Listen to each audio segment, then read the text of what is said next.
researchers at Columbia University created an evaporation engine driven by bacterial spores that swell as they absorb moisture from evaporating water. Zichan's sustainable energy. A new study suggests we could tap into natural evaporation for a huge part of our energy needs, but it would come at a high cost to our freshwater resources. By James Temple, September 26, 2017. Technology that can tap into the renewable power of natural water evaporation could produce a huge portion of the nation's energy needs, at least theoretically. Scientists capture the energy of evaporation to drive tiny engines. Prototype evaporation-driven engines generate power from the motion of bacterial spores that expand and contract as they absorb and release air moisture. If it could be done efficiently and affordably, the devices could provide more than 325 gigawatts of electricity generating capacity, outpacing coal, according to a study published Tuesday in Nature Communications. That, however, would require covering the surface of every lake and reservoir larger than 0.1 square kilometers in the lower 48 states, excluding the Great Lakes, with arrays of the devices. Obviously, that would directly conflict with existing economic and recreational uses and raise a host of serious aesthetic and environmental concerns. Notably, interfering with evaporation on a large enough scale across a big enough lake could even alter local weather.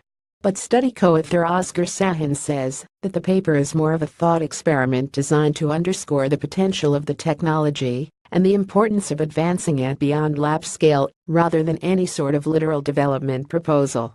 Sahin, an associate professor of biological sciences and physics at Columbia University, believes it could make a significant contribution to clean energy and climate goals, even if it's never rolled out at anywhere near the potential extent highlighted in the study.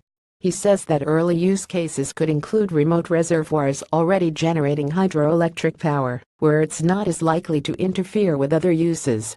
It could offer the added benefit of reducing water loss through evaporation, increasing the amount available for energy generation, irrigation, and other needs.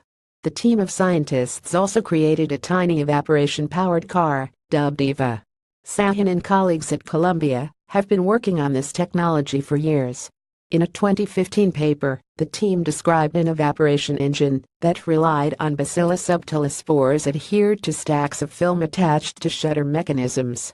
When the device is placed above water, the spores absorb moisture from natural evaporation and expand, opening the shutter and allowing moisture to escape.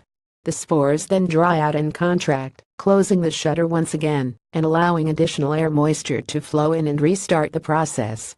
When connected to a generator, the continual oscillating motion generates a tiny amount of power.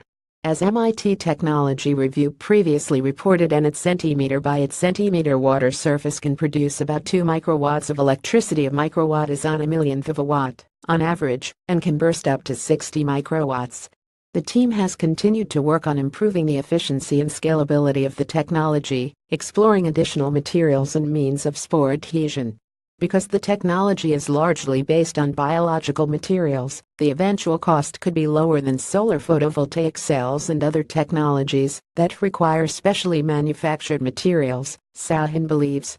Crucially, Bacillus subtilis spores continue to perform the necessary mechanical motion, even when they're dead or dormant. In addition, the technology largely avoids the intermittency limitations of wind and solar power because, while evaporation rates change, they don't stop. Moreover, since the devices decrease the evaporation rate, they also raise the temperature of surface water. Modeling in the new study showed that, by deliberately altering the rate of this process, they could create a kind of thermal water battery that balances out generation and demand. When throttled up, the heat in the water would increase evaporation, boosting power generation. We could match power demand on an hourly basis about 98% of the time in warm and dry places, Sahin says. Which means you don't need an external battery to adjust for intermittency.